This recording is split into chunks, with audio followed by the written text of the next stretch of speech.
Thank you for having me. As you've heard, I'm David Dewagata, married to one Rose. Just feel free to ask any question in the course of time. Kama kuna pali umeumia in your life of adulting, you can always ask for a friend, and we will be able to accommodate the questions. All right? Yes, married to one Rose. Next week we turn 23 years in marriage. We just happen to be quite, Thank you. You're doing your job well. She's actually here, but she's tired. We just have had a busy weekend with ministry Friday, yesterday, and today. So I just told her, very relaxed. Wacha nitenda niwaambie what you think and what I think as well about this adulting life. We have 3 children. Nathan is 17, Jeremy is 13, and Zoe is 9. She turns 10 in a little bit of a month. We are already being told what to do in terms of what the birthday is going to look like.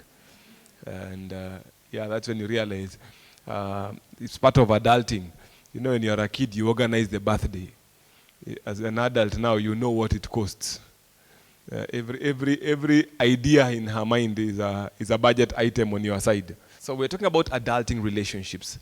First question, what is adulting? Adulting is growing up.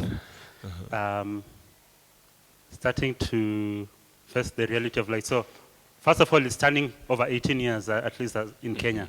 Yes. The next thing is now starting to take on responsibilities of taking care of yourself, and sometimes, in other cases, taking care of others. Awesome. Yeah. And paying bills. Responsibility, taking care of someone else, rather than just taking care of yourself. One more. Okay. I think adulting is being answerable to oneself, taking responsibilities and know the consequences of them. Being accountable to oneself. I like that. Being accountable to oneself. You don't blame your past, don't blame your parents, don't blame the economy or the society or the government. You take responsibility for yourself. And I like that because that's a big thing that happens today. Many times you meet with guys in their 40s and they're still saying, my dad, when we were growing up. you realize there's a problem, eh? This happened to me when and of course there's effect of what happened in our growing up. But adulting means, you come to terms with what happened and you do not dwell in that place, but you begin your journey of healing, you begin your journey of building up from wherever it is that life threw you. And so adulting actually is, it's a new term that, was coined a few years ago by a guy called Kelly Williams Brown. It's called a neologic. Adulting is neologism for growing up that became popular English-speaking social media in the second half of the 2010s, coming up this way. 2015. So guys realize, this thing called adulting. And if you hear the word adulting, it sounds a bit derogatory. It's the negative side. Many times when you hear mtu akikwambia uko na umama, it is never positive. But kuwa mumama is not a bad thing. But ukisikia umeitwa mumama ama mubaba, it's a neologic. It's a new logic. It's a new way of explaining something. Right now, when we talk about the word sponsor, it means a totally different thing from what it was a few years ago. We were seeing FIFA being sponsored by Coca-Cola, by all these things. But because a new logic has come into it, and many times neologism comes with a lot of demeaning understandings or perceptions of what being an adult, of being a grown man or a grown woman comes with. And so you can tell already that between 2010 and coming this way, adulting or becoming an adult was looked down on. It's like it's not necessarily the best thing because suddenly you are handling bills, you are taking responsibility for actions both for your own and actions of others on you and the effect of that. And that does not change the fact that you need to still sit down and ask yourself, what do I do with everything that I have experienced in this life? Now, we're talking about adulting relationships and looking at what? The red and green flags to watch out for. What are red flags? So we're talking about adulting. When you talk about adulting within the context of relationships, we're talking about stepping into the dating scene. Wachana na zile za I like you, we are writing letters to each other or emails or texting each other, to where we are now saying we want to get serious about this life. And part of adulting is moving from just friendship to serious relationship, to courtship, to marriage, and to a happily ever after, as the books put it. But what does it take to actually write that story? What does it take to look at your life and say, you know what, I've adulted nicely when it comes to relationships? What are some of these things we call red flags? Red flags are used as indicators of either danger or potential danger in a relationship. Many times when we think about red flags, we are looking at the other person. Maybe that's the first thing. When I saw her, I saw a red flag because of 1, 2, 3 things. I saw him, there were red flags because of this person. But it's not just based on the other individual. It's also based on what is happening in this relationship. How are we connected? Because what is a red flag for you on one side may not be a red flag for him. Right? Some of you believe the person must be saved, must be a, Bible believer, must be in a discipleship group, must be, involved in at least 3 ministries in church. For somebody else, as long as they show up in church once in a while, it's fine. All right? So what ikes you about somebody's commitment to God does not ike another one the same way. All right? For some of us, if somebody cannot cook, doesn't matter whether they look heavenly. You've seen those memes, eh? I went for the looks. Alafu chapati saina kama mapia Australia. You choose your battles wisely. All right? And so, for some people, if you can't cook, there's nowhere we are going. How? How do I get married to somebody who cannot cook? And it's not just one way for the girl. Even sometimes, even for the guy. If a guy is not a part of the home, he cannot be part of the kitchen work and the housework, sioni tunaenda wapi. For somebody else, they're like, you know what? I know I'll make enough money to hire a chef, housekeeper, and all those things, as we'll just be living in a 5-star house, with all the amenities taken care of. I remember having a conversation with one of our pastor friends, not even a conversation. It escalated to, I think it was rage. Because this guy is a very traditional, he's a Parsi, but very traditional. So just because somebody is a pastor doesn't mean they do not have roots and culture. And so he was talking to this very postmodern thinking teenage girl who says, me sipiki mtu, I'm going to work hard. I'm going to have me a chef. I'm going to have me a dishwasher. I'm going to have me a washing machine. And I'm going to have me a butler. And I'm going to have me a housekeeper. And all I do is send instructions. The best I can do is when the food has been served is bring it to him. And this guy is like, there's no way you're going to allow somebody else to cook for your husband.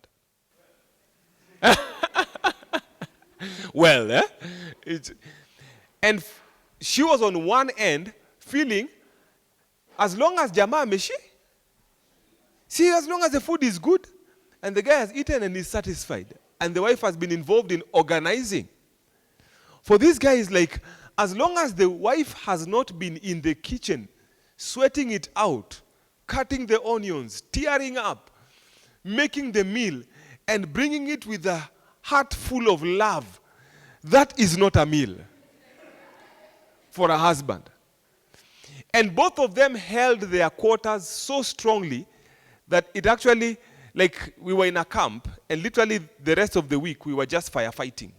Because every time they met, the topic was one sentence away from reappearing, and the anger rising. Because this person could not understand how an African girl could think like that. Ati unilete chef kwa nyumba yangu, dishwasher, washing, and I'm paying electricity. And so, if you put those two together, they may kill each other. But there's somebody else who, and she got married. That lady got married. I don't know. I've not visited their home, so I don't know if they have all those things or she realized qua ground. And these are the realities, that you can have all your lofty ideas, but qua ground, things change. And for this guy also, I know he got married, but I don't know whether his wife cooks every meal for him, because they are both working. And sometimes she's out on a 2-week assignment. You will not sit there with pre-cooked foods, just defrosting and eating. And this is the one my wife, who I'm well pleased with, made for me. You realize even a restaurant is somewhere you can go and eat. Even the chef in the kitchen cooks food. And so some of these things may be red flags for you. They may not be for other people. What causes us to have red flags? Sometimes it's our background, our upbringing. We want to, and whether you like it or not, when you talk about red flags, many times they're associated with how you saw things in your home. Then a little bit about how you went to school, a little bit of the kind of company you keep, the stories that you discuss, but the majority of your flags are made, you come from home with them. It's like just a bag full of flags. And you know what, this one is for red, this one is for green. Green flags on the other side are good indicators of good standing and health, or potential health. And I've said potential danger or potential health in a relationship. Why do I say so? Because sometimes there are things that you can look at and feel I am totally adamant about today, and 2-3 years down the line, it's a non-issue. Because we are growing, we are changing. I believe both of these individuals who are having this fight, this pastor and this young girl, when they were having this fight and they were all very invested in their position, thought, come hell or high water, I will never eat a meal from anyone other than my wife when I get married. And this other one is like, I will never sit in the kitchen to cook for my husband because tradition says. And probably both of them sat at one point, unjosali umechanganyikiwa umependa. You have fallen in love. You are told, go and make dinner. Yeah? Oh my God, what an honor. Suddenly what was slavery becomes an honor because perception has changed, because the object of your love now has asked for a meal, and you've forgotten all those things that you had told yourself before you were slain that you will never do. Some of the areas that are flags for us, and I talked a bit about faith formation. Do you share similar beliefs? Now, I'm not talking about just faith in terms of, I go to church or I am a Muslim and all that. But do you share similar beliefs about life? Because sometimes even within the church circles, you can be here together, but one guy is on this tangent of doctrine and this other one is on this other tangent of doctrine. You are closer to a Muslim than to this other Christian because of just how they see things, because of how they interpret scripture, because of how they live their lives even after reading the same scripture you have read. So are you in the same page in terms of faith formation? All right? Are you conversant with each other's convictions as a result of that faith? And for us, the basic one is this person in a living, active relationship with Christ? Not just attending church. Because those lines get drawn very fast as life goes by. And you begin to realize this guy does not have the same principles as I do. All right? Second thing, family background. And the African tradition had a very interesting way of doing this part of things. They sat down, if you brought the girl or if they found a girl for you, they did background check. They found out who their ancestors were. Was there witchcraft in the family? Are there night runners? So that siku moja usiku msishtukie, poof. And you think, then you discover there's no one in your bedroom. Yeah? Kumbe, the wife decided to take off because in their family, at 1 a.m., GPS locks into a different location. And we've had cases like those. All right? So people would go and check the background, medical background. Are there cases of mental illness, depression, suicide? They would check those things.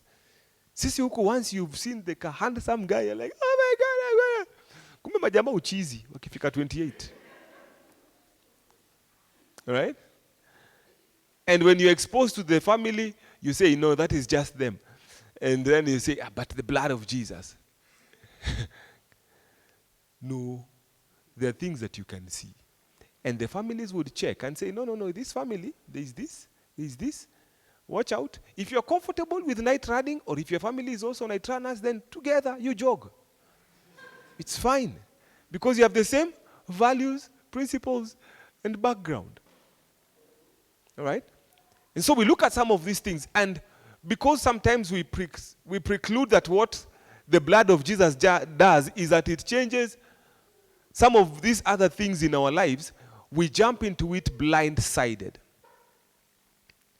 Say, I see a red flag, but the blood of Jesus is washing it green as green. No, red flags do not become green with time. Hello? Red flags do not become green with time. The best you can do is accept that red flag. I will tell you this. There are people who you start dating and the guy never buys anything. You're going for lunch, watch a wallet. You hang out another day, maze, my salo has not come in. You go for another date, there's a deal I'm waiting for. So 3, 4, 5, 6, 7, there is always a story. It's not a bad thing. He's a nice guy. You like him. He's fairly decent in what he looks like. Then it fikas time of, dowry. And he tells you, just watch me like 80K. I put it to your dad and then I'll sort you out later. So you pay your own dowry. But here like, no, I'm not telling you stories. I'm telling you stuff that has happened. And then 2 years into marriage, you wonder why you're paying rent, school fees, maternity, fueling his car, which you bought for him. And they ask you, so did you see this coming? There's a meme that has been going around. When the psychologist is sitting with this guy and saying, so did you see any of these red flags? And the guy's like, yeah, I thought it was a carnival. All these guys are just party. You are seeing a party. You are seeing happily ever after. You are not considering those flags. And so people get into, and I've sat with couples and I hear that story and I tell them, listen, if you start paying now, settle it in your soul with the Holy Spirit helping you to pay the bills the rest of your lives. Don't come 5 years down the line and say, Pasi, nilichezwa. Because you saw it, there was attraction, there was a tendency, there was a pattern that had formed, but you ignored it out of expedience because uliona my age mates are getting married. Na mimi tu ndo nimebaki. Your parent tells you this is your last call. Ukifukuza huyu. Culture is speaking to you. Every time during the service, you are the symbol of singleness. We are praying for those of us who want to get married this year. Pastor Jeff, if you could join us here in front.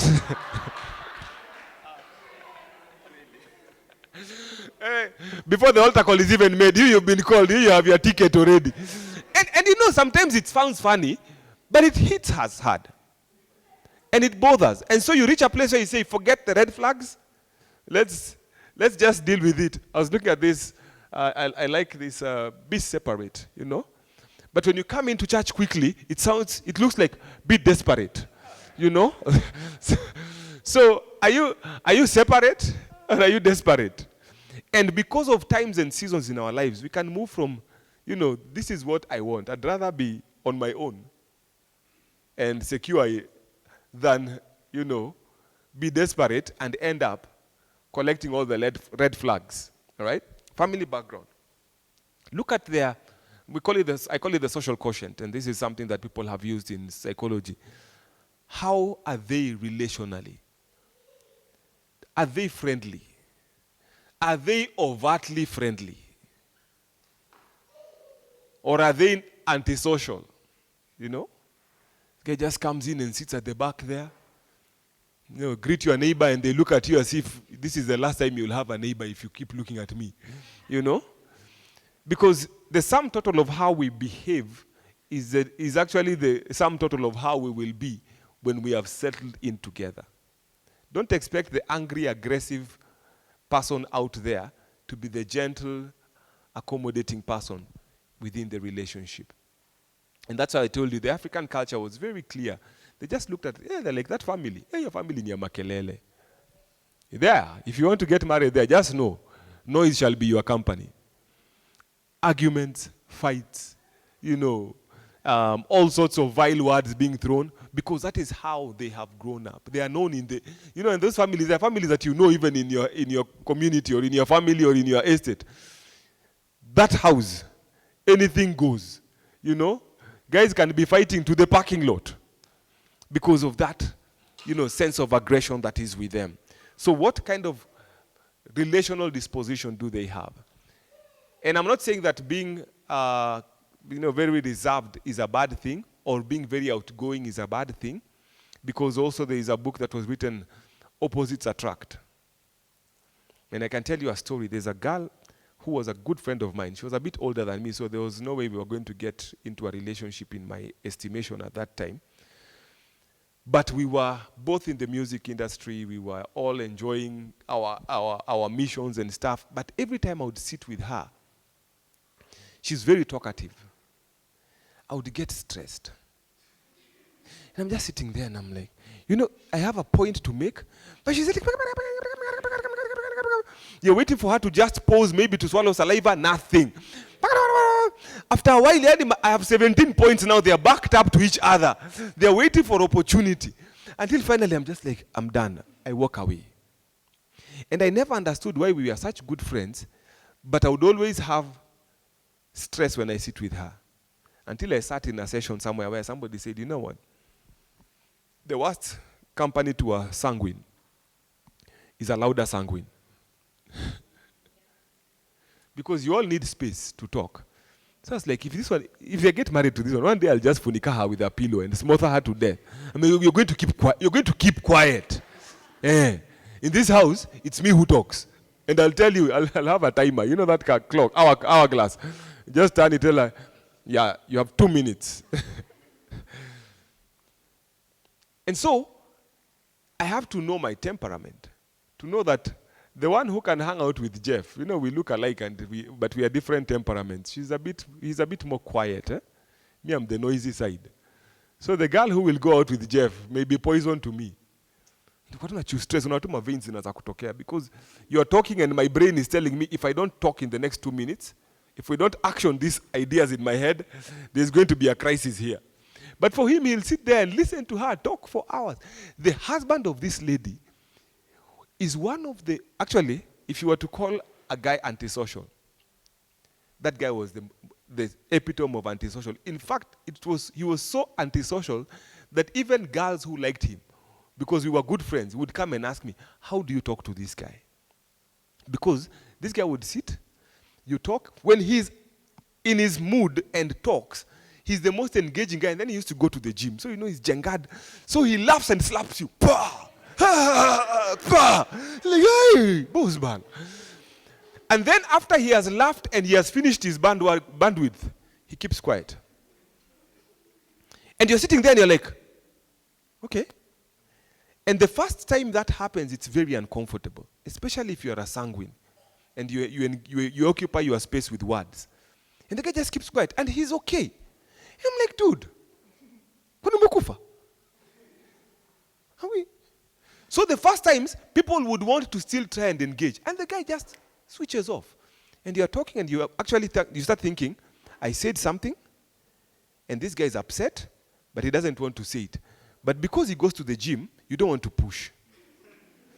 So people would get out of that conversation very confused and ask, so what do you do? So even as a sanguine, I learned how to deal with him. So when he keeps quiet, when he wakes up from his stupor, I'm back. The wife is that noisy girl. So even if he's quiet, sitting in a corner there, She doesn't need company. She doesn't need response. She doesn't need your audience. As long as she's talking, she's fine. And they have been happily married for 25 years now. You walk into the house, same story. He's sitting there, she's talking there. And life goes on. So,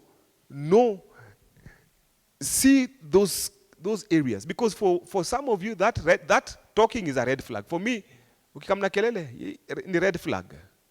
Because tutaumizana. Because I can't keep all this to myself. All right? But also look at the extremes of antisocial behavior. Because sometimes some people will be totally removed, and then they want to pull you into this circle where it's just the two of you. So when you start dating, you disappear from church. Have you seen those ones? It's like now it's just us, it's us against the world, so wachana na watu wengine, stop talking to people. And we've seen very outgoing social people being dragged into this cocoon of this guy who wants to date you and isolate you and separate you from the world. Be separate is for the Lord, it's not for you. All right? And so you look out for some of those things. That we've had girls who have gone out, dated a guy who is that way, and then things go wrong and they break up, and she doesn't even have her initial social circle of friends who would support her because they were all cut off. And when you're cutting them off, you feel so righteous. I need to spend time with my man. I don't want toxic relationships. And especially if all your friends are single, you feel like you're leaving the company of, these guys who are jinxed to stay single. And then you go there and then things go wrong. You have no place to bounce back. You have no people to talk to. You have no even if things go well and you're planning to get married, you have no people to be on your line. Because for the last 3 years, you've been on solo move. And the other extreme is also dangerous for us. People who are perennially in the crowds. They are loving everyone and anyone. You always have to be assured you are the one because everyone else looks like the one. Because they're overtly social. All right? I talked a bit about standards, Just because you believe in the Bible doesn't mean you uphold every biblical mandate, especially in this world where we are very self-centered. Do you have the same standards? Do you hold the same values? About sexuality? Do you believe in waiting until marriage? Ama yeye amekuja na, boots off. Everything goes. And we've dealt with that in church. One person says, me, I have to wait until marriage. The other person believes in free samples. And for some of us, we've seen those red flags. When the guy starts pulling moves, or the girl starts pulling moves and tells you, it's okay. And you realize, here it's a slippery slope. Right? Look out for them. I talked a bit about financial obligations. In fact, nowadays, in some circles, like in the West, they actually do a debt audit. Do you have debt? Because you could get married and end up, being auctioned in the first month of marriage. Could be a guy had taken a loan for a Ferrari. and they are looking for him, and then you've been enjoined as one. And all your assets disappear in a blink like this. It's happened. Right? So, in our world of debt, Fuliza, Tala. And again, is this person trustworthy with resources? All right? Because I'm not saying, are they moneyed? Because now we also have this other conversation about what does he or what does she come with to the table. Many of your parents, when they met, there was no even table. They started from zero. I remember one of my friends whose dad is a policeman, and the mom was a neighbor who was moving into the city to come and work, and she had got a job, and the guy met her. They actually met in meeting it out. Those years there were no even phones, so they just bumped into town. Hey, what are you coming to do here? Oh, I've just moved from the Shags, coming to Nairobi. I got a job. The guy's like, oh, okay. And they helped each other move. She helped her shop for things. They found a house. They settled and did everything. And then the guy finished and sat down. And the lady's like, so, Kwaheri. He's like, no, si tumetengeneza nyumba. And they have been married for close to 40 years now. That is how they moved in together. She very fast. No arguments at oh, what's your net worth? Me, I helped you move in. But now, they have built an amazing home. Their children have all gone through campus. If you looked at them, you would never know that when they started, it's the lady who was doing shopping when the guy moved in. Hello? Now we have people breaking up because I met a guy who has more money. And then the guy gets fired. And then suddenly, he has no more money. And then you start going back to the other guy. The guy tells you, I still have the same amount of money, so just keep walking. And you miss out on something. So I'm not talking about financial obligations, type of, do you have the money? If you don't have the money to pay the bill, don't stress yourself, going to take loans. I have a friend. Okay, I've lived long enough to have many friends who have done many things. Who took a girl out to a movie, and he had paid for, that kasakol, eh? And this girl met a guy at the entrance and told him, Maze, not you today. The guy walked from CBD to Langata. And in those years, remember, KWS had not put a fence. So there were lions, hyenas that were roaming. He didn't even notice how he got to Langata. Slept for 3 days. His friends even thought he was dead at some point. Because ile kuachwa aliwachwa. Because this other guy looked more moneyed than him. And that was it. And many relationships are breaking because we are looking at net worth. For a guy who just finished campus 2 years ago, or a girl who just finished Kole 1 year ago, we're looking at net worth. What I'm talking about is, are they able to handle within their capacity? Are they able to handle not having debt? Are they able to pay? Even if they say, oh no, I can't afford to take you to Java, let's do Sanford. Where you eat your chips on standing ovation. There are no seats. You stand and, Norfolk Hotel. There's Norfolk Hotel, okay? And you eat. And you can afford that. And be grateful, all right? In our metrosexual world, again, who pays the bill varies. If I pay today, you pay tomorrow. If that is what you guys believe, that's fine. If you come from the gentleman world where the man pays the bill, pambana na hali yako. If you feel you are liberated as a woman, you pay your bill, pia shikilia. All right? But you have to know, where are we? Because in some quarters, the lady saying, I'll pay the bill is considered a red flag. Yeah. Okay. Hapa hivi, we are equals. So if you're coming from a culture where you have a male as the head, na mwambiwa hapa tunacheza midfield, begin to ask yourself questions of how will this house look like. And if you're not comfortable with it, it's better to say goodbye now than to leave grumbling. And then you start reacting to the fact that you think umekaliwa because this person pays bills. And because they have a better job, they can pay higher bills. And you've seen this, there are some cases of, these very achieved, accomplished people. And in one is, sitaki kusema majina zao, lakini nikiwapatia description mtajua.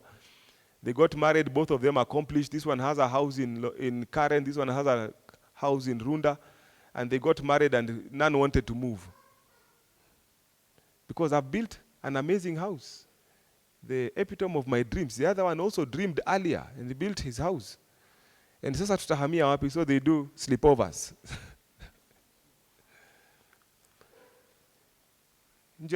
Just because you have accomplished stuff in life doesn't make you mature. All right? And so when you're getting married and you hear stories like those, but there are also cases where we also have low self-esteem. So you bought a house in Kamulu. It's a good area. I'm not saying it's bad.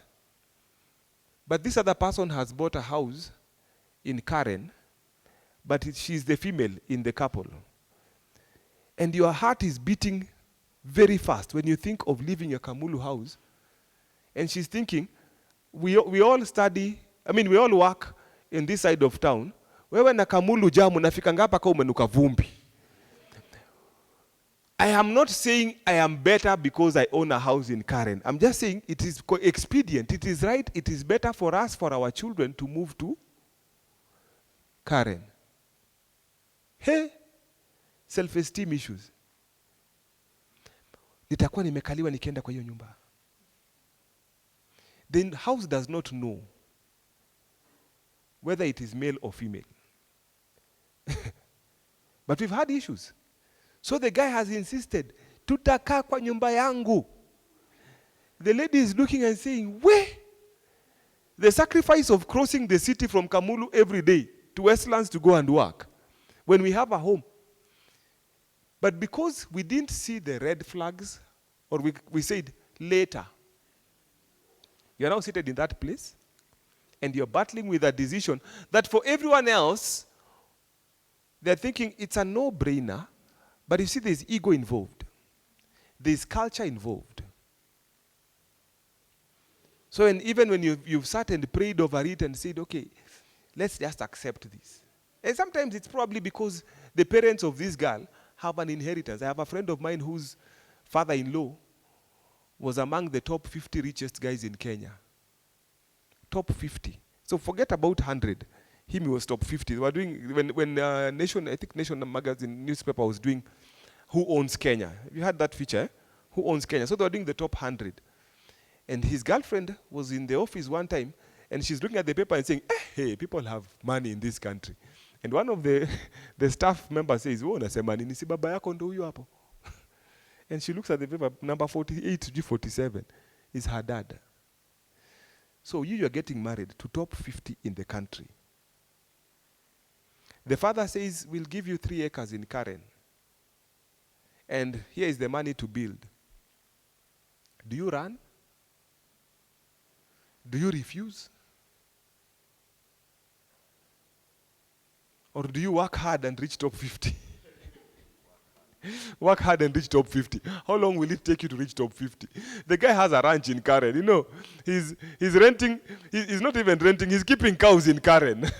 Even in Shag, Zuko Moyale, he is struggling to keep our 4 cows. He has cows in Karen. He has horses. And so, some of these things we don't anticipate.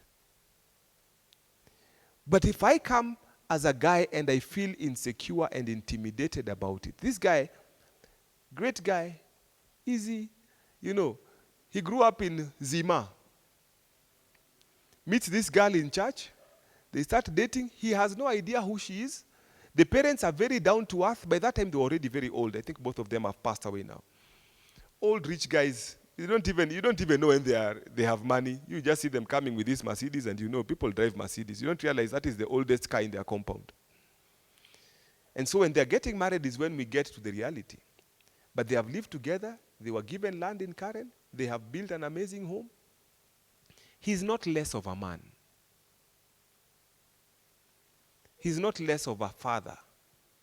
Yet he knows for sure all his earnings in his career are not even equal to the house they live in. And if you put all your salaries together from the day he started working, he's also been married around 15 years. All your salary from the day you started working cannot buy an SQ in the area you are in. But there are 2 things he can do. He can walk under the shadow of feeling I'm not a man because I didn't buy, I didn't build, I didn't do. Or he can simply know I am loved and I've loved perfectly, and this is what God has blessed us with. And identity and esteem issues are huge today. And those are the reasons why we sometimes say, I will pay the bill, or we will share the bill, or I can't move here, or you can't talk to me like this. You can't ask me what I did with the money, not because the money was a lot, but just because of esteem, identity issues.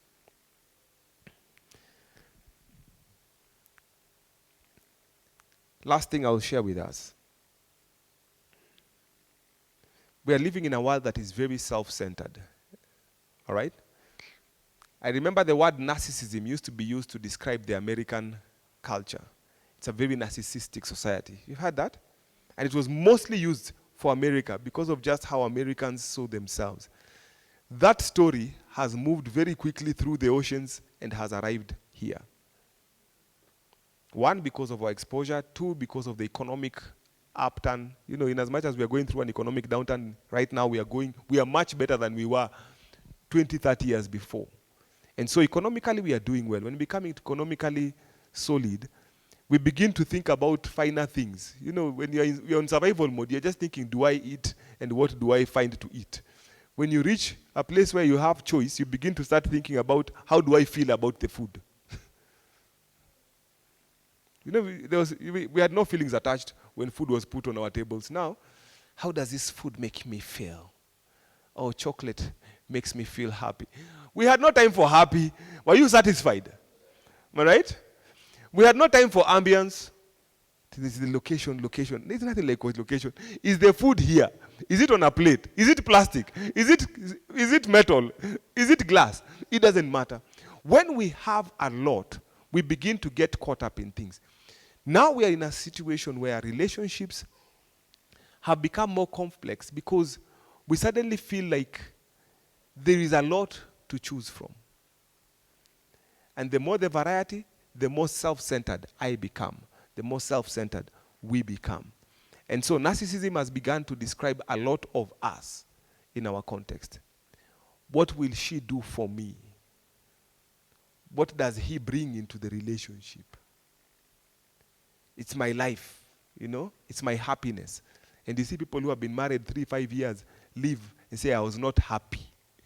Like, what do you mean happy? No, I was just not happy. Hey, marriage is not about being happy. Are you happy when you go to work? No, they pay me to be there. So are you happy as you get paid? No, I'm not there to be happy. I'm there to be paid. So we understand how it feels like to work hard to make our money, but we don't understand how it feels to invest in a relationship. And whether it, and I know, you know, however much you put into it, you get out of it. But sometimes we feel like it has to give me instant happiness. I just got married and it's happy ever after. You know, I just walk into the house and I see him pass there. I'm happy. You know, until one day you wake up and realize, okay, guy, if this guy shows up in this room one more time. 2020, if you notice, a lot of marriages fell apart in 2020 because for the first time in eternity, we were together. We were not just married, we were together. I remember one friend of mine called me, told me, just call your friend. Okay, I'll even send you cash. Just take him somewhere you eat. You meet, just take him away from the house. Ako kila mahali, niki kwa jikoni ametokea. Ewa bedroom ametokea. Kwa barabara, he's just, alafu anauliza maswali zingine za kijinga, mnapika nini? I'm like, guys, you always come and eat. And you've never asked, tunakula nini? Mtoto mbona unamchange hivyo? Wewe, unaenda wapi? The girl was like, I'm done. This guy is I kid you not, he's all over the house. And so some marriages, pastors were being called, 2 a.m. And the guy, come pick this guy. I will not be held responsible for what happens in 30 minutes. So apart from the ambulances and the police who are patrolling at night, pastors were also patrolling at night to go and collect those who had been given an ultimatum. 30 minutes! 30 minutes, pasi! Udem atakuwa ameisha. 30 minutes. You guys were crisscrossing. Why? Because suddenly, we were all together. And what was a beautiful happily ever after became, where? This guy is all over the space. In Japan, they say, their prisons are full of old women. You know why? Because the Japan working hours is 16 hours a day. Yeah? That's what they said for themselves. They said, for us to catch up with the West, we have to work 16. For the last eons, they have worked 16 hours a day. That's a normal working day, 16. And so by the time a guy has worked in, say, Toyota for 30 years, gets his money, he has 8 hours alone outside of work. That means his social circles, if he's a sport person, if he has family engagements, and his marriage, combined, take that remaining 8 hours. So by the time they are finished and retire, they show up in the house, which they have never been for a cumulative 2/3 of their lives, apart from the add-on. So it might be even 3/4 of their lives. They have not been in that house with this lady. And they come and start saying, what you cooking? You are talking too much. This woman just sits and realizes if this guy stays here, it's not going to work. And homicide is one of the highest things. They kill the husband. This guy just comes here and starts asking questions. Stab them, poison them. So all these old women in prison, because they killed the husband, because they're like, this guy retired, shows up in my house, and he's asking questions about things they have not ever known about for the last 30 years of our marriage. Why? Because now you're in close proximity. It's not that marriage is bad. It's just that there are so many other moving parts that allow it to work, but you need to be able to build friendships. You need to be able to deal with those red flags. You need to be able to have conversations. Some of those flags can be put down just by conversation. Some of those flags can be put down by just maturing and growing up and stop being a narcissist. Begin to ask yourself, what do other people see of me? Many times you hear people saying, this is how I am. Even at Melelewa. This is our family. We are talkers. When we are angry, we say it as it is. No. First of all, there is Jesus, who works on us. Bill and Tim and Beverly Lahaye wrote a book, The Spirit-Controlled Temperament. So even your temperament can be spirit-controlled. You can change from that high-end aggressive choleric and be a bit more accommodative of people as you go along. So may God help you. May God help us. Those red flags and green flags, we need to be able to understand what is a no. Which are saying the non-negotiables, and we need to look at what are the negotiables. We need to see what are the things we can grow and surmount, and what are the things that, will bother us the rest of our lives. And I can tell you for sure, if my wife was inside here, she would tell you there are things that I do that have irritated her for the last 23 years. But they are negotiables. Right? Sometimes when I'm asleep, I laugh. If a dream is funny, what do you do? So you laugh. So I laugh. The first time she had me laugh, she was so confused. She's like, now, who nani nimeoa? Then she realized, I was happy during the day, I'm also happy at night. And the dream was funny. And sometimes I can't remember. The worst part is that times I can't remember what the dream was all about. And sometimes when I even remember, it's not the funniest of things. But I laugh until I wake up, and I keep laughing. Because now it's even funny when I'm awake. And I can't do much about it. But I think the stress ya maisha na hii uchumi nimefanya siku hizi cheki bure. So there are things that you can't change. If the person snores, yes, you can go and get those, pills, or, there's a Karaba thing that they say helps with snoring. But it's life. My grandfather would snore. You could hear my granddad literally from the gate. Hear him from the gate. I pray that I will not start snoring at some point in my life, because that was stereo. So may God help us. I don't know if there are questions. What if already asking for a friend? Yes, and he's not here. So he's already in that relationship. And red flags are so many compared to green flags. And you're like, hey, I've invested so much in this relationship. I can't quit. How do I, survive or make it happen? A broken relationship is always much better than a broken marriage, because that red flag keeps growing.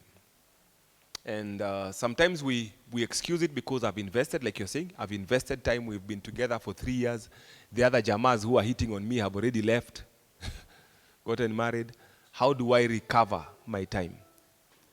All right? How do I recover the resources I've invested? And nowadays, wanaume tunajitolea, tunalipa school fees, rent, tumejengea mama-in-law to be nyumba, and then things start going south, and you realize you've put in too much. Now the thing is that you might hold fort right now, but just creates an atmosphere where now the marriage starts on a wrong footing, and for sure, you end up breaking a marriage. You know, there are children involved by that time, so it just becomes a whole murky water for you. Something that you would have sorted out at the onset when you realize these flags are not for ignoring, they are not for putting down, they are not for adjusting to. So, the sooner you leave, the better. Okay, so I had a question. From this, it sounds like there's so much work in making marriage work. It's not the fairy tale people think about. So my question is, why get married if you're going to have all these issues, all this works? Because this is not, you say, you had said that you're not going into marriage to be happy, quote unquote, if you'd say that. You see, this is not like a job. You see, if I don't like a job, I have the option of quitting and go look for a better job. Depending on how much they are paying you. Yeah, yes. For a marriage, I can't do that. I can't leave my wife and go for someone who I feel like is better. So why go through this hassle? Why go through all this work, all this rebuilding? Why get married? If it's so much work, if it's not the fairy tale that you want, why subject yourself to that? It sounds like torture. I mean, why? Thank you. I mean, why get married? Bishop J.B. Masinde loves to say this. When somebody comes to tell us they want to get married, we do everything to discourage them from getting married. If they surmount all those hurdles we throw at them in the name of premarital counseling, then they are ready to be married. Marriage is not for children. It's for big people. All right? That's why it's adulting. Now, the reality is, and I love cars. Every time I see a car, like I just saw Phantom. What's this? Forgotten the first name. Rolls-Royce Phantom. Just at the Shell up the road here, a pink one. I looked at it and I was like, "Guy, it looks like jelly. It's just formed." But do you know the price of servicing that car? That's where the rubber meets the road. Buying a car is not easy, is not difficult. You can buy that until you hear the price of a Porsche's brake pads and you realize heri kununua tu taya zote nne za Toyota. All right? It's just brake pads. So, many times what we see is people have this sense that marriage is difficult because a lot of us have been shown the dark side of marriage. I told you I've been married 23 years. We are happy. We are happily married. All right? But there is investment we've put into it. We've been intentional about some things. We looked out for the red flags and the green flags before we got married. So you clear the bush before you get into it. All right? You deal with some of those things. And that's why when you're talking to singles, if you see a red flag, it's a red flag, run.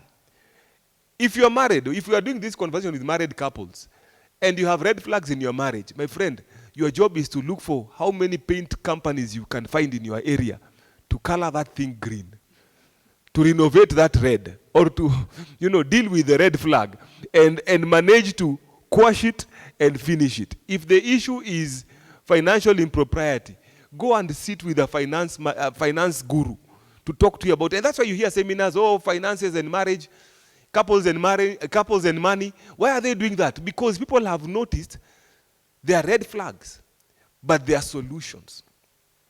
Now you ask the question rightly, why get married? Hey, Mazera, higher marriage, my friend. It's fun. I know where I'm going after this. I know I have a companion.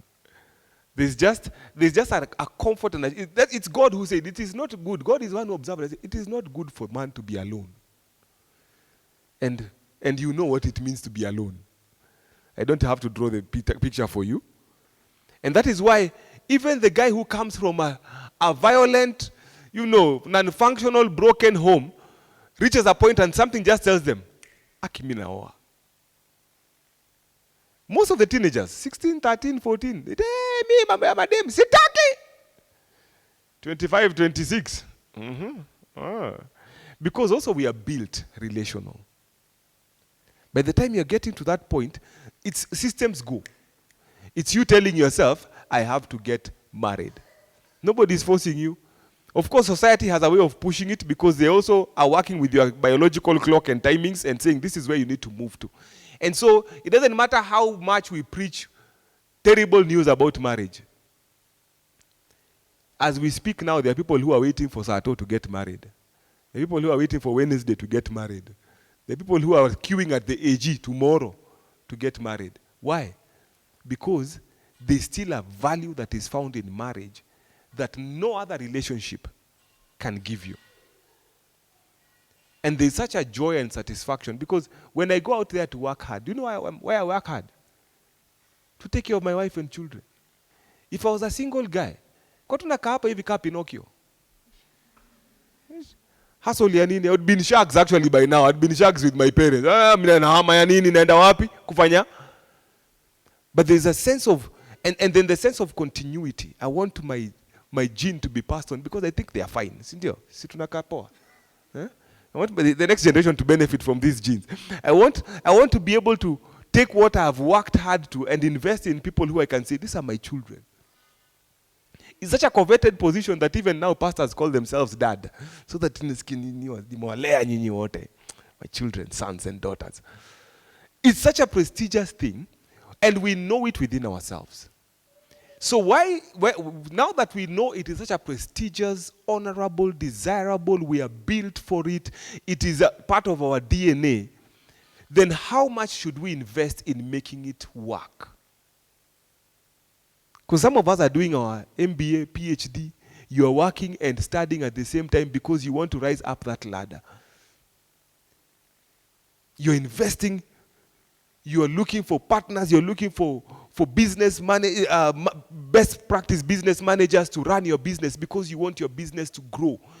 You are taking risks, you're taking loans to make sure your business grows, to make sure your company or your factory works at its optimal. But we think marriage is just that thing you get. It's like a trophy. You know when you win a trophy, you put it at the shelf, and you never work hard for that trophy again. And that's what we've treated marriage as. And what happens? It begins to gather dust. The spouse begins to feel neglected. You begin to look around for the next trophy, the next big deal, the next big business. And then you use your family as an outlet for those trophies that you're winning. And the wins out there, and you're bringing in money, and you're bringing in profile, and you're bringing in cars, and you're bringing in houses. And you find children of wealthy families saying, I don't even want to be given inheritance. Why? Because I hate how that money came in and what it cost us to have those things. So if marriage is important, it will bear fruit. If marriage is of first priority for you, and you make every effort to make the right choices, you have to begin with the right raw material. For any product to work, you have to begin with the right raw material. You yourself and the person you're coming into that marriage with. And then begin to make sure you do best practice all through. And when you look at the harvest, you will enjoy. So people can talk about marriages being hard. Ask them what they have done about it. Ask them how they began. Ask them how much they've invested in it. Because I've seen people who have come from, good families end up in bad marriages. People who have come from bad backgrounds end up in good marriages because they were intentional. The key word is intentional.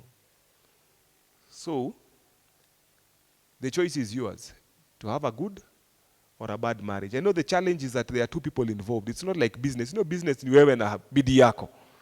And ukiona inakataa, una change policies, una change staff, una change, the equipment, the guy who is supplying. But with marriage, that's why the choice, that's why these red flags and these green flags are fundamental at this point. Don't negotiate on what must be, what I must have. From there, you have a right foundation. There's a book I was reading on marriage, and one of the topics was how to know you married the wrong person. I just put that book down and I was like, this is already wrong in its basic setting. Because the moment I begin to ask myself, did I marry wrong? I close the door for any restoration. I close the door for any effort. I close the door for any success happening in this marriage. And even if I stay in it for 20 years, I'll be there for 20 years saying, I'm in this with the wrong person. And you can tell me stories of people who will tell you that. Me, I think I married wrong. I think I married wrong. I think we are wrong for each other. And the moment that comes into your head, it doesn't matter how well you started, that idea that I married wrong. And then you go there and you look at those pointers and you just go like, ay, kwisha sisi. Find right, begin right. If you go to some of the best restaurants, the milk they bring to that restaurant, the top notch, bio. Wewe umeenda huko umenunua maziwa ka kampuni kingine huko Kinangop. Hata ujui hiyo maziwa kama ni ya ng'ombe ama ni powder walichanganya. You can't get the same results. So begin well and come back to yourself and ask yourself, am I, our lecturer used to ask, are you marriageable? Unaoleka? Ama wewe mwenyewe ni uko huko, you know, you need 4 levels of development to get to a place where we can say this guy is marriageable. Work on yourself. And I'm not talking about this self, what is this motivational talks that nowadays come? No, it's scripture. It's from the Bible. It's God who says, now you were once in darkness, but now walk in the light. If you saw some of us when we were teenagers, before we met Jesus, nakwambia tulikuwa wabaya. We were the black sheep of the house. But we allowed Jesus to work on us and make us better men. And not just better men, but better husbands.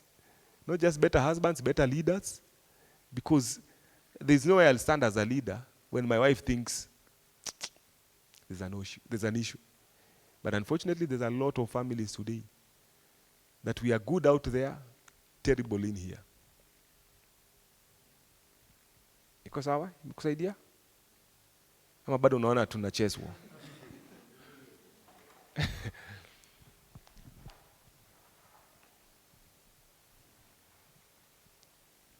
We need questions from ladies. My ladies, amulizi maswali.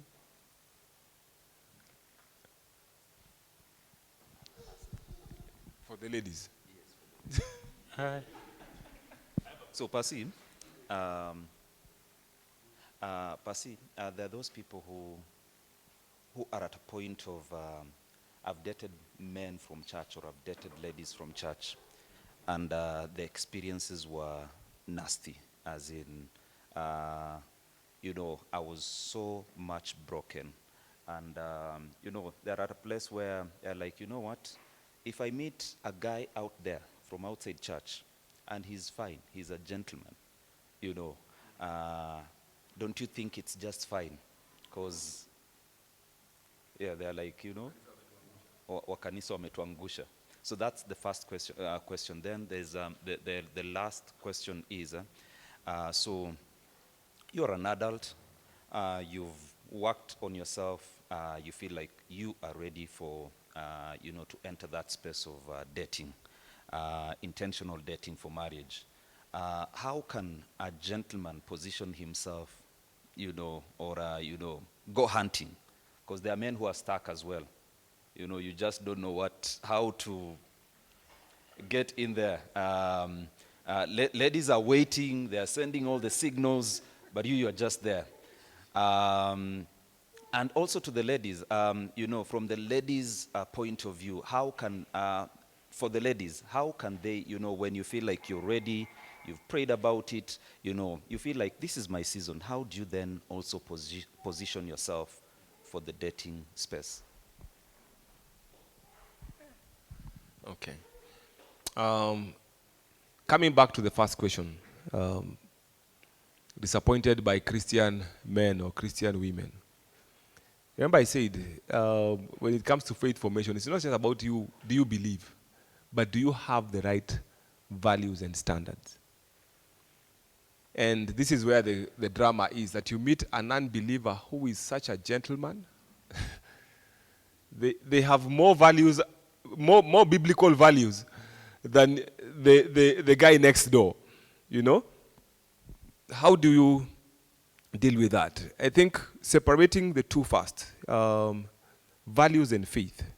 There's a very fine line between what we believe and how we live. And sometimes we mix the two. We think just because I have a faith, I have values. Or just because I have values, it translates that I can lead in the side of faith. And so you find people who will be drawn to this person. He's not a drunkard, he's not an ini, he does not cheat, he does not da-da-da, but they are not born again. And we think that is safe. But I can assure you, when you discover why they are not here, you will be more shocked. And it has happened for many people because they are not committed to the Christ you're committed to. And that will show, because they will show you eventually what they really commit to. And that may be the shocker. Now, the second part for the believer who is not living according to God's word. Tafadhali, grow in this faith. Knowing the Bible is one thing. Walking in the ways of the word of God is another thing.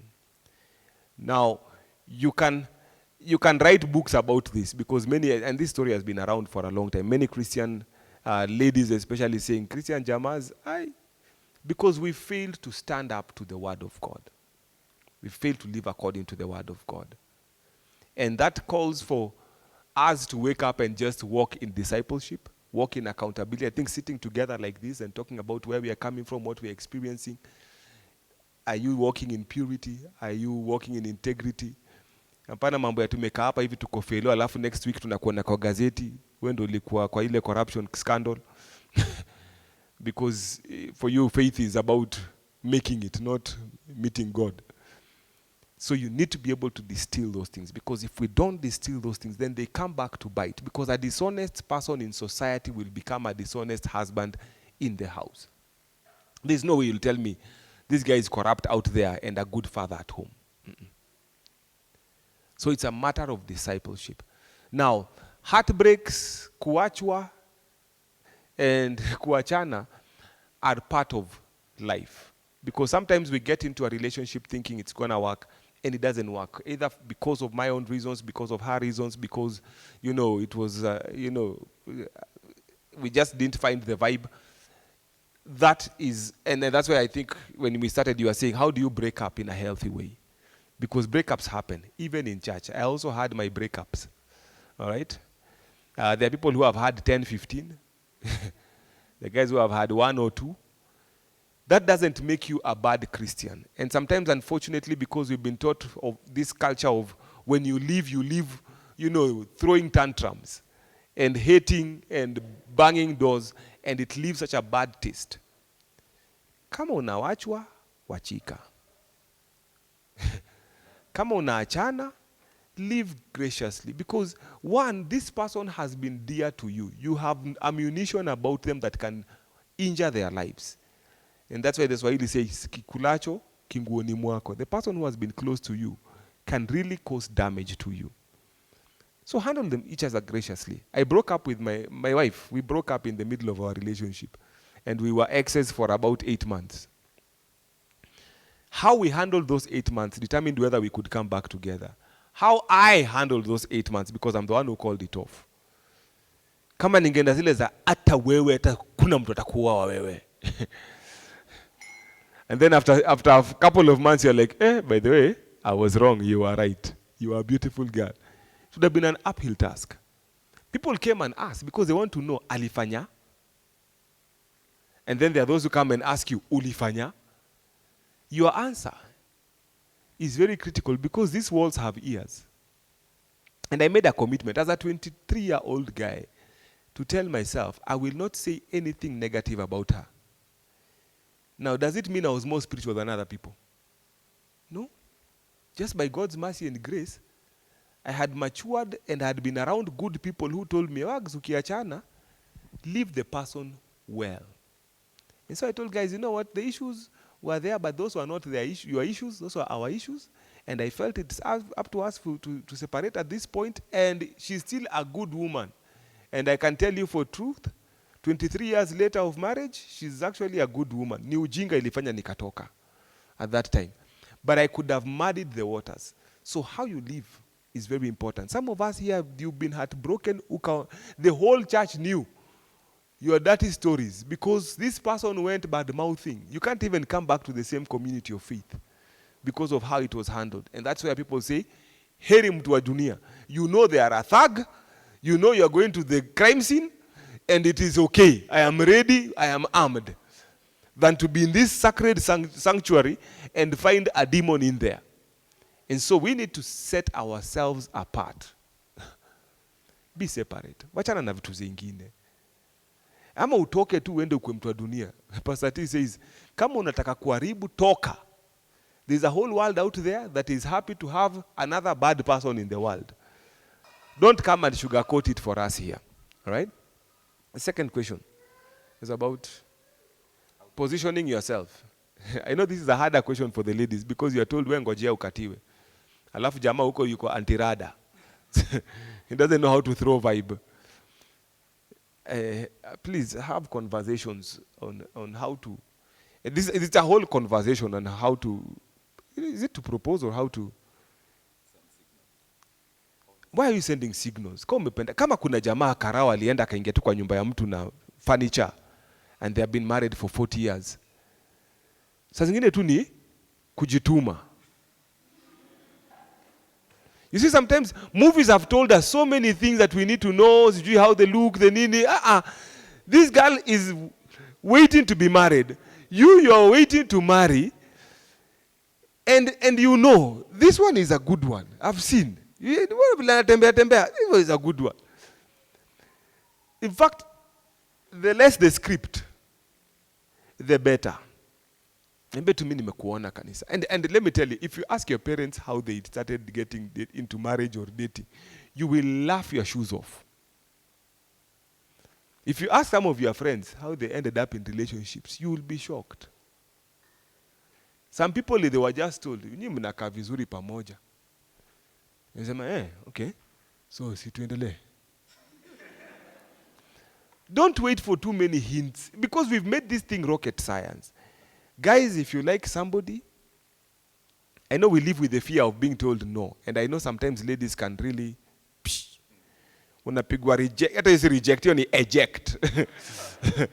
You start walking outside the church. You don't even know how to enter church for the next 3 Sundays. Unafika, nilifika church lakini pasi nikaona, wacha tu nirudi home, bado najijenga. Because vile nilipigwa, And again, it comes back to the same thing. Christian virtue. If you're going to, and I remember there's a lady who ejected a guy. Like, this guy jipangad, asked me for tips. Nikamwambia, wewe chukua tu manzi, enda tu mkae chini, take her for a date, ask her. And they even told the girl, so and so wants to take you out. They went. She sat across from the table. They talked. They had dinner.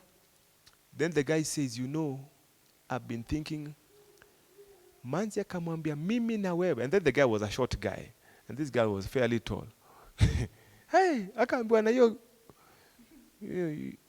with your height and my height. And then she was having a better job. So economically, you know, looks-wise. So she's like, this guy, you're not even handsome enough to sit at the table and ask me. Yani alimwambia vitu. That guy just walked to the counter, paid the bill, as she walked out and left. And they're coming back on Sunday, and they were all part of the worship team.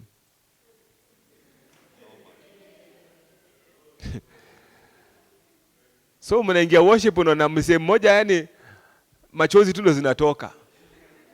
Mnadhani ni God ana move. So the guy finally comes when after he has picked up a bit, I asked him, so how did it go? He tells me, Wags, I've never been dressed down like I was. Yani, even if she stopped at the first line, I already had understood from my height that it was not going to go anywhere. But the details she added, yani, I'm so heartbroken. That guy worked so hard, economically, married. In fact, he married in rebellion.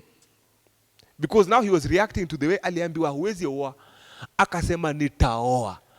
The pastors tell him, you have to give us 6 months notice. He's like, guys, I'm getting married in 3 months.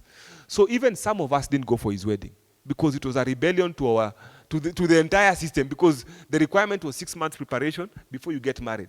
He's like, no, 3 months. Got married, started working, went to the UK, got these jobs that you go work for 2 weeks, 3 weeks in the UK, make a lot of money, come back, built a house to prove a point to a girl who moved on with her life. But the reality is that guy is living his life proving a point. His wife thinks he's just hard working. Kumbe is dealing with a rejection of 24 years ago. This other girl, unfortunately, to this day, is not married. Kunyenyekea ni poa. Now, could they have done it better? Yes. But now here is a guy who feels this. In fact, it's just fortunate that he's still within the Christian circles. He could have backslidden. Angetoka aende aseme, iwa Kristo, mmenifanyia hivi. Na pasi wendo liniambia niende nitupe hizi madoido zangu. Kaeni. So, guard yourself. Speak to each other with wisdom. When the Bible talks about, may your words be seasoned with salt. It's not just when you are talking. Even when you are katia 9. Let them be seasoned with salt. When you are saying no, let it be seasoned with salt. All right? But learn how to talk. If you want to know how to get lyrics, you can look for lyrics. There are too many movies and books that you can pick lines from. But at the end of the day, if you feel this is what is in your heart and genuinely so, just go, say it. Matokeo zinaweza kuwa ni mbili. Yes or no, or wait. And then finally, you can get married. Ladies, it's I don't know, the culture has changed a bit now, where ladies are now a bit more upfront. But I know guys who will take advantage of you if you come up front. They'll be like, she's desperate. Wacha nimcheze. And so you have to gamble between that, because the man still has within his DNA that I am the hunter. So hii mambo ya kuja kukatiwa, nitaambiaje watoto wangu mama aliniingiza box. So it's a bit iffy for the lady. But you guys know how to speak hinty. You know hinty. You know how to throw a hint. Yeah? And this guy can lenga the first time, second time. Ay, anaangalia anasema, ay. Enyewe huyo manzi. Yeah?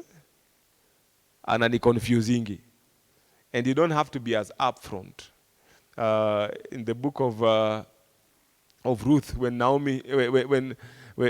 Naomi tells Ruth to just go and stay at the threshing floor of Boaz and just cover herself, that is called hinty. The man understands what you are saying when you cover yourself with his cloak. He's not going to sleep with you, but he knows umejiekelea. You have positioned yourself in a certain way. Kusema, Bwana ukisema, imesemekana. That is a cultural hint. All right? Usiende kujiekelea chini ya duve ya mtu hapa, tafadhali.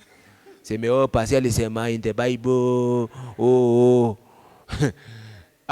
It was cultural and it was accepted, and there were people because at the threshing floor, all the men slept there. When Ruth came and put herself there, this man, and that's why she kept asking, who is this girl? And the people who were with him, who saw her come and sleep there, sent word and they found out who she is. And then he went through the process of being the kinsman redeemer and married her eventually. Usiende chini ya duvet ya mtu tafadhali. Msiseme Pastor Yawagata alitumwa hapa na Pastor Jeff kutuambia tuingie chini. No. It was a cultural expression. Within our culture, the expressions that a lady does that tell a guy, I'm into you. Now, I can tell you this.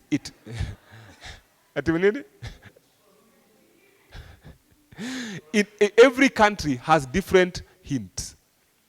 I worked and lived in Rwanda for 4 years. I could never understand if a Rwandese girl liked me. So eventually now after the fact, is when people come and tell you, hey, Maze, there's a girl who she was into you. And she looks at me and she's like, I'm like, that hakuna hata story hapa.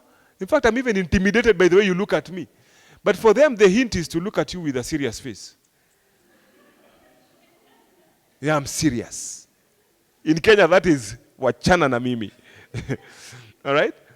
So, every culture has its non-verbal communication and has its hints. You know your hints? learn them well, use them appropriately.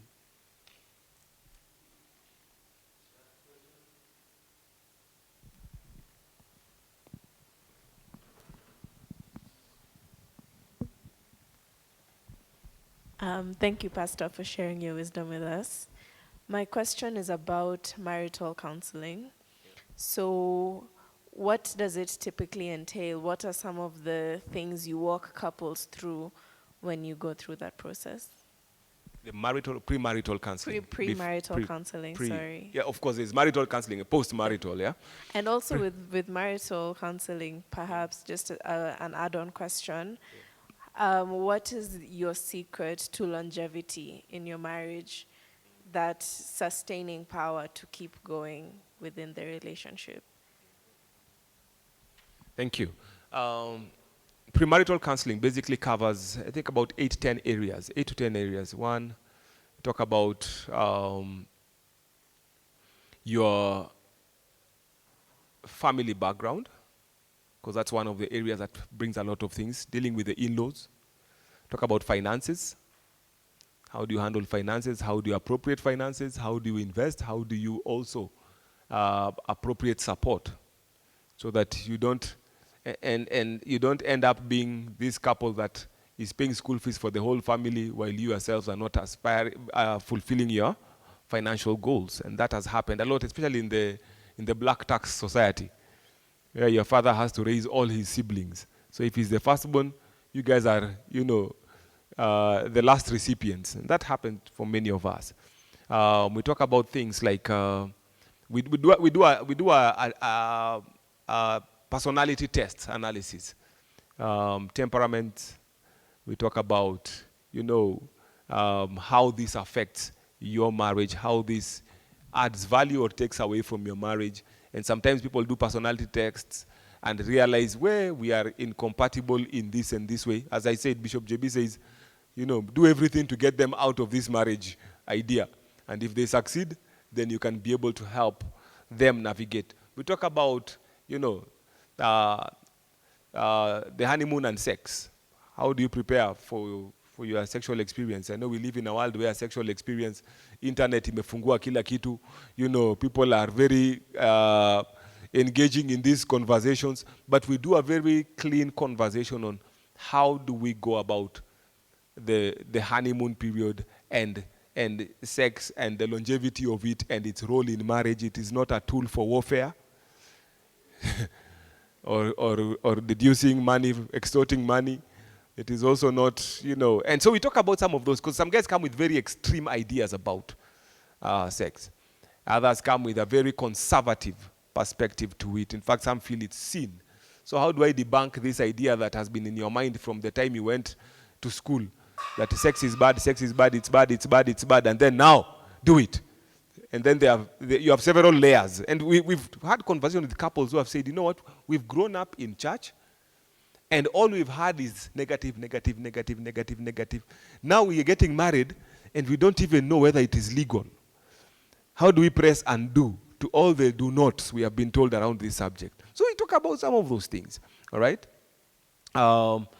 Then we also talk about parenting, because of course one of the expected outcomes of marriage is children.